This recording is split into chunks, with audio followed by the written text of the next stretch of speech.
Welcome to another edition of Interruptions. I'm your host, Otis Smith. Today we have another treat. We have my guest. He's blessed us with a present for the third time, and I really appreciate him. AJC's own beat writer for the Atlanta Falcons, the legendary D. Orlando Ledbetter. How you doing, sir? Hey, I'm doing great, Otis. Thanks for having me back on Interruptions. I appreciate it, man. I look up to you and the things that you've done, covering sports period, not just the Falcons, but just covering sports period. And I appreciate when I hear you on the radio or I see you on TV, I get to smile and say I had him on my show. So I appreciate it. Um, my first question for you is dealing with the Atlanta Falcons with the upcoming draft. What, as far as you covering the team or just your own personal assessment, what do you think they need to do in this draft to kind of, put them where they need to be going into the 2024 season? Yeah, they really are sitting in a good spot. There are going to be a lot of good players there for them to take. Uh, you know, on both sides of the football. So you gotta figure out, who actually is going to be that best player available. And so, that could be it. Could be Brock Bowers. It could be Roman Oduze. I know they need help on defense, but the defensive guys are pretty good too. Dallas Turner from Alabama, Hmm. Layu Latu from UCLA, and the kid Jared Verse from Florida State. So you gotta get it right. That's interesting. And then of course, like you said, they could attack corner as well. Um, I Mm-hmm. mentioned it's funny you said because I hadn't heard anybody else mention Brock Bowers besides myself. You, I mentioned Brock Bowers, and they say, "Well, we already have a tight end." I said, "Yeah, but he's more of a flex tight end, whereas Bowers can do it all. He can put his hand down in the dirt, block off the line. He can come off the line. He can flex out like Brock Bowers can do it all. So I wouldn't be shocked, like you said, Brock. Plus, everybody's looking for the Falcons to finally draft somebody from Georgia. Will you please get somebody from the home state? What are you covering the team? Have you heard, not so much heard anything specifically, because I know they're not going to put that stuff out, before the draft, but what are you thinking? Are you thinking that they're going to go defense first, or are you thinking they're going to look to take what they deem is the best available player if they stay at pick 8? Yeah, yeah, the best player is gonna either be Dallas Turner. That's who most everybody's got him taken. But we did a little bit extra work on that. And Latu is just as highly rated as him. He's Mm-hmm. got the neck. He had neck surgery in college and got medically retired at the University of Washington. And Okay. when he was at the University of Washington, his head coach was Jimmy Lake, who is now the Falcons defensive coordinator.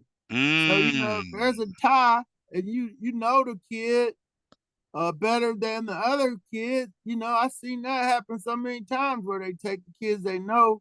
Right. And so I'm looking at that situation and then maybe trading back and getting Law to around 15 or so because people are scared of his neck and everything. So that's where I'm at right now. And the quarterback, people don't even want to talk about it, but that's a possibility also. Building like Green Bay did and drafting quarterbacks for Sure. multiple years to eventually, either if you need them, fine. If you don't, trade them. And that's going all the way back to Mark Brunell, Aaron Brooks, and those guys when Mike Holmgren and them were in Green Bay. Yes, and and I guess that's where, excuse me, where Andy Reid picked that up because he would do that in Philly. He would get the quarterback, and you say, "Why does he have so many quarterbacks? They all can't play." But like you said, you can use it as trade bait to get something else. So it's not a bad play, and I could see if they stay, or well if they stay at 8, or if they went back a little bit, I can see if Washington takes Jaden Daniels, um, Mhm. that Minnesota could come up to 8 to assure that they may get somebody like Penix. Yeah, because if they sit, they can still get him, but the Raiders are the other team to watch. The Raiders They and have Denver, enough. we still don't know what Sean may do.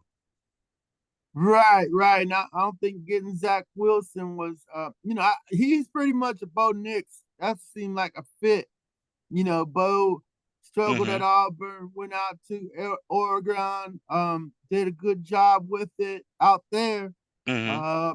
Uh, pro passer. He's got all the numbers. Yeah, he's a little older and so forth, but Sean Payton probably believes he can coach Bo Nix up more so than some of these other kids.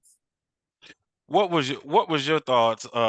Because we haven't talked in a while. What was your thoughts when Atlanta when it got Kirk Cousins versus going into the draft for that particular starting quarterback?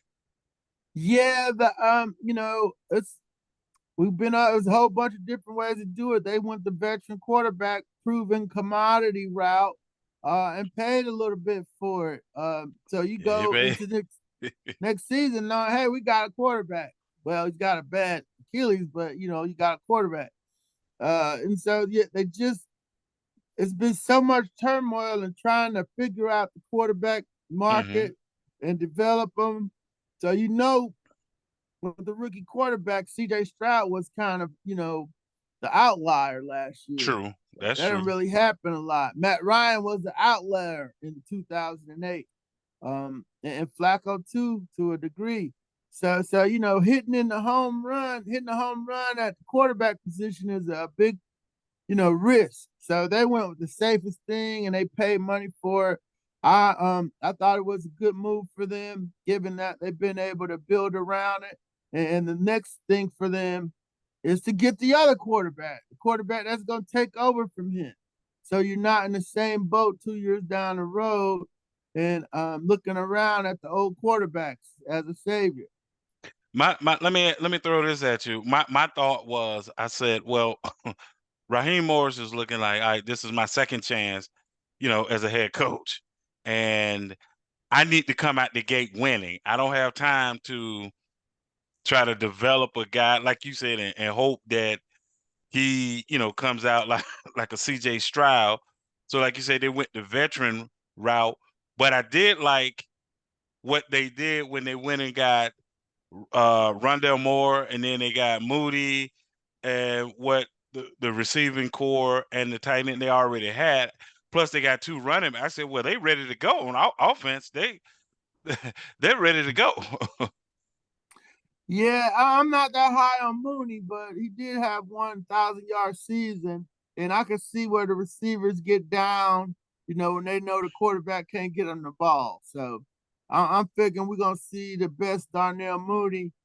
They playing him like he could play, and Yeah, hopefully, that 1 year was that he can actually go play. But Raheem knew Kirk Cousins from their days together in Washington. So correct. that made it a little easier for him to, slam his foot on the table and say, "Hey, I need a veteran guy. Somebody's had some experience with and knows what he's getting." So, but yeah, Rondell didn't do nothing for me in Arizona, but he ran the 4.28 at the combine, and so I just asked Terry, "Hey, can he still go 4.28?" And how can you figure out how to get in the ball with that 4.28? And then Mooney got to stop the drops. And so, yeah, it's a lot better situation than they were in. But I wouldn't be surprised if they get somebody off the board here in the at that position. Certainly throughout the draft, I don't think you take Oduze. He's going to be there at 8, but I don't Yeah, think you he take will him. be But there. he's going to be Yeah, there at 8. So yeah, uh, they still got. It's not a it ain't Kansas City. You don't see Chris Jones over there. It's not a juggernaut, but it's definitely a lot better roster than we've seen in recent years. yeah. I think Moore is going to be their army Swiss knife that do. do everything from, slot wide out, just he's going to be the guy I believe that they're going to try to find the mismatch for, you know. Mhm. And then you still have Bijan and the other running back. They've got weapons. They got weapons now to be able to, excuse me, to score. The only thing I like the Kirk Cousins move. The only thing about that I didn't like was the money. And I said if I was a rookie coming into the league, I had to sign with Kirk Cousins' agent because he gets him paid, man. You cannot. You can say what you want to say about Kirk, but Kirk get the money. Kirk, Yeah, Kirk getting the bag. Yeah, I didn't really care. I don't count the cat's money. right? Yeah, because it's a salary cap. Don't nobody cap how much the owners make. They don't cap True. how much they charge off for parking. You ain't And lying that's about that. gotten crazy. It used to be You- I couldn't even park down there. I had to take the MARTA when I go as a fan because I don't want to put the $40 in the parking lot. I was So, gonna ask you, do you get dropped off? I was gonna ask you when you come in do you just get dropped off? oh no, I got a parking spot. I got a parking pass, but I mean, when I go to, when I went to the Ohio State Georgia game, I go Uh, down there for fam, or to the games I go to. I just go ahead and catch just get on the home station and ride it on in there. oh, I was about to say I need to ride with you then. You just tell me what time you leave.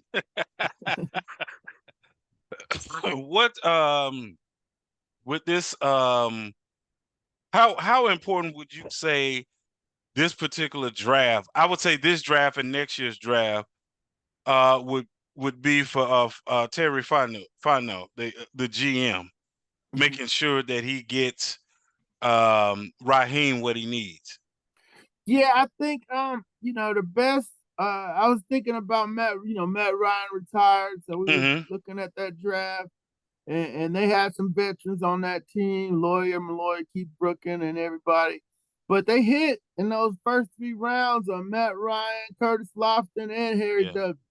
So that's all I expect you to really do is to have people that in those first 3 rounds that could go out on the field for you. And he hasn't been doing that. Richard Grant didn't make it out well, he made it and didn't go too good. Right. Um, Jalen Mayfield, it didn't go too good for him. He's third round pick. So I gotta see if you can hit on the first round. I can't.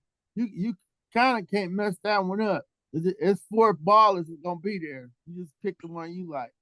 But in the second and the third Third. rounds, Yeah. when they got the 43rd, 74th, and 79th pick, I need them. He need them to be players. He's They got need to they be have three they have two third round picks, right? right. One from Okay. the Ridley trade. And so Okay. that's four picks in the top 80. And then the fourth round pick is early, so that's 108. So basically you got 5 picks in the top 100 picks. And you need them to Ooh. be football players. Yeah. You don't Yeah. need them to be special teams. I need them to be on the field hitting somebody. Now I know that a lot of times because of the team's offensive sets, a lot of times the teams are in nickel and dime anyway, based on the team. But far as from a base front, that are they looking to do a 3-4 or 4-3? Because I know they were building like a 3-4 under Mhm. Arthur Smith. Are they are they 4-3 or three still 3-4? Yeah, they're going back. They would try to do a hybrid 3-4 last year. They're going back to a 3-4 base, and that's why Dallas Tucker Turner looks so good to him because him and Evan Katie are perfect for that. I don't know who the 3 people would be. Inside it's Grady Oyamada and somebody else would be Calais Campbell if he came back. I don't know who's on the nose, or you switch the nose in Well, and you can out they can with get a the kid from if you're talking about a nose just as a stuffer, they could get the kid from LSU. yeah. What was it Makai Wingo, Makia Wingo? Mhm. Uh, they could get that, and then they could go far as edge rushers outside. I'm saying if you're going outside of Dallas Turner, right? Mhm. Mhm. You could go the kid out of Oregon, the end out of Oregon, or Colorado State or Utah, because they're all hybrid. They're all like 6'1", 250, 260, right there. So those are not, as you know, those are not 4-3 defensive ends. They're pretty Mhm. much outside linebacker Right. rushers. And Mhm. so with that being said, to your point, you're right. They may not take a DN in the Mhm. first round, because you can get those guys, and both of those guys I just mentioned all had double digit sacks. So you Mhm. could go corner first. You could get one Mhm. of the top corners off the board, and or like you said, you could. It may not be a doomsday. Oh, I don't know. Or they could go receiver, like you said. Or trade back. I would like to see them trade with Minnesota, pick up 11 and 27. Now they're in a position of power to get Mhm. who they really want, like you said, in the first round, and then the next rounds they could, like you said, make sure they got people who can either start or just play significant minutes.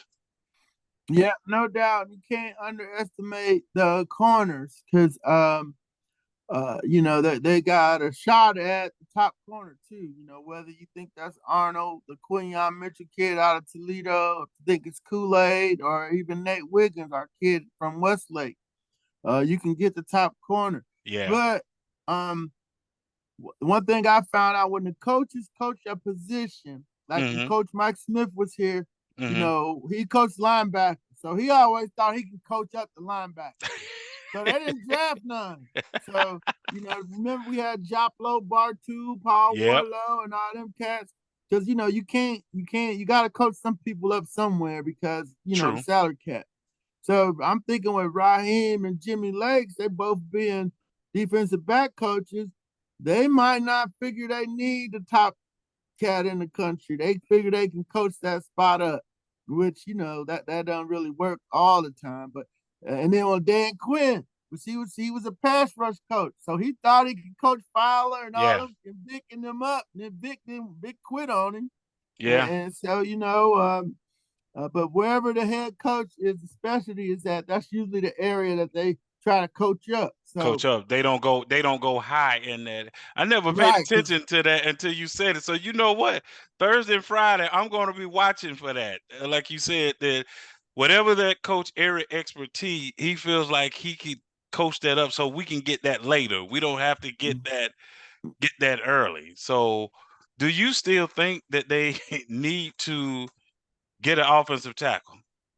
yeah, because McGarry, he's been a good pro Hmm. run block. He's still a liability pass block. So you gotta kind of put the extra tight end. That's what that Charlie Warner signing was so good for him. They could put him over there with McGarry, give him some help, or they gotta drop it back a lot.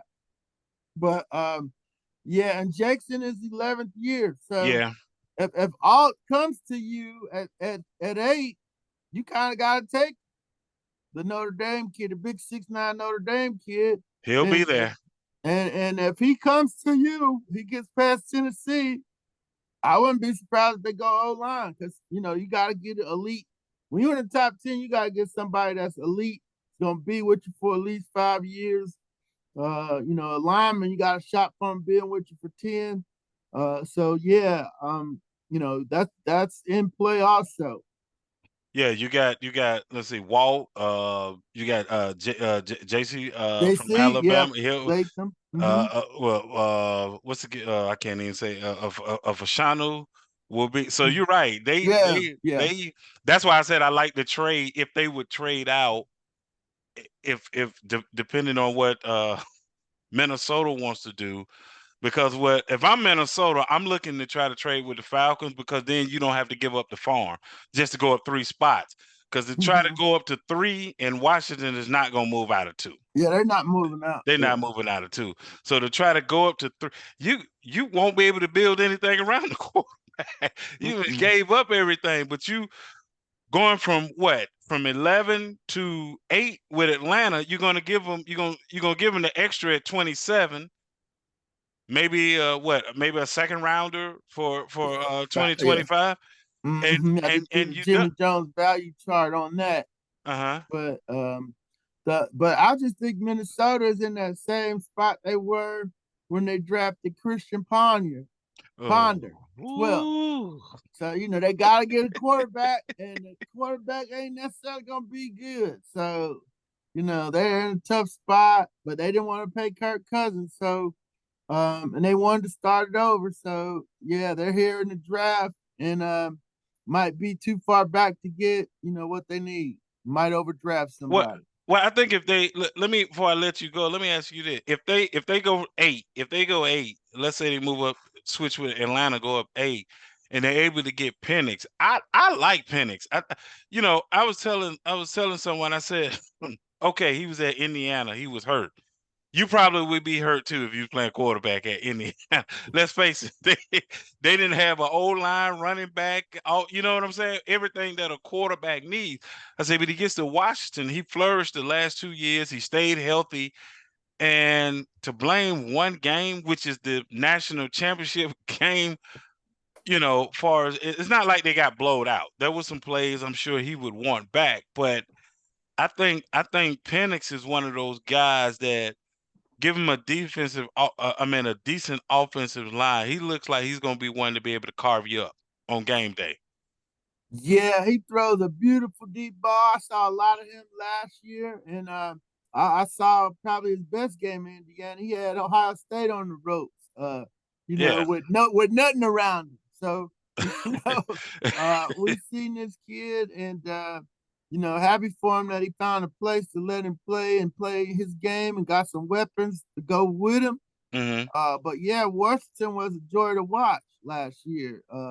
I found myself watching a lot of Pac-10 with Coach Prime out there, and Yeah, same here. that was the best team out west. They took it to Oregon twice. So, but yeah, the championship game, that was just a better Michigan, physical Michigan team that really just got after them, jumped up in their grill, and Washington went ready for all that smoke. No, they were well, I felt like the defensive coordinator from Washington got out coached because I'm like, they keep putting 6 to 7 offensive linemen in the game to run the ball. You're not gonna you're just gonna keep 4 defensive linemen. That's what you're gonna do. You Yeah, just he gonna keep stayed in the nickel, stayed and in uh, the base, didn't even run blitz. Yeah. and I'm sitting here like the running back is just picking what hole. Well, this one is wide open. This one is wide open. Just which one do I want to go in? But I Yep. tell I Yeah. tell you what, I'm gonna be happy about this year and watching you um, when you come in is my Georgia Bulldogs, man. I said they have made Georgia they've made Kirby them upset. And keeping us out of that thing last year, and what Georgia is bringing back, and Nick Saban is not at Alabama. So, uh, Right. Georgia, I tell you, Georgia is not the team you want to play this year. This is this is not going to be the squad you want to play. Yeah, but I'm like, hey, you had the SEC championship game. You gotta handle your business. Don't be asking the old I suits to agree. put you in the playoffs. So they didn't, just like Ohio State, Michigan go. Yeah, Michigan beat them down. So go on that home. was that was that was Go to the Rose Bowl or whatever. Or you had your shot. Yeah, looking forward to this year with Georgia. That's a heck of a schedule. I'm gonna try to get out to the Texas game out in Austin. I've never been there. That's one of the places I want to go. I just gotta hope the schedule works right. for But yeah, they got the big new SEC. Ain't gonna be a bunch of Middle Tennessee states coming up in here uh, for that no, cushy stuff no more. So no. yeah, the And I kids think get that I ready to think that earn all their NIL money. I think the SEC championship game will be better too because there's no more East and West. They're just taking the best The two best two, let two them go. regulars and let them go. So the SEC is going to be really, really, like you said, a good. I want to see what Alabama looks like without Nick Saban. That's going to Mhm. be real interesting because you and I both know Nick had a way of if they lost the game, they probably wasn't going to lose another one the rest of the year. or a halftime adjustment? And how does they coach? How do Alabama's new coach? How does he deal with the SEC? Because this ain't Right. this ain't the Pac-12. Nah, nah. See, This everybody expecting them to go finesse, and that ain't gonna work. the and Po Oklahoma. Oh Lord, Po Oklahoma. That I had a chance, Orlando. Before I let you go, I had a chance uh, to interview Jamel Holloway. I mean, not Okay, Jamel, yeah, not Jamel Holloway, Charlie Thompson, who came after yeah, yeah. After Jamel. Jamil, yeah, yeah. Yeah, and we talked about Oklahoma going into the SEC, and he just shook his head. He said, man, they not ready. He said, he said because to go in the SEC, if you ain't bringing a defense. There's no need to go. He said Right. this was the funny thing he said to me. He said the only team gonna win in the SEC from Oklahoma is gonna be Patty Glassall at the Oklahoma softball team. The Oklahoma. I said, yeah, they're powerhouse. Ain't nobody beating them. They're power. Right, right, right. So I appreciate once again you coming on the show and giving me your time discussing the Atlanta Falcons. I don't take it lightly. Last time I talked to you, you was getting ready to go on vacation. I saw you on Instagram, so I know you had a good time from the pictures. So continue much blessings, man. Hmm. Your beautiful family and everything, man. Stay safe and stay blessed, man. And like I say, you are a legend in this business. But thank you so much, Otis, for all those kind words, and you keep doing what you're doing. You are enjoying your show here. I know I see it and try to like it every time I see it. Thank you. And you keep up the good work here too, and appreciate your kind words, sir. Thank you. Peace. Peace.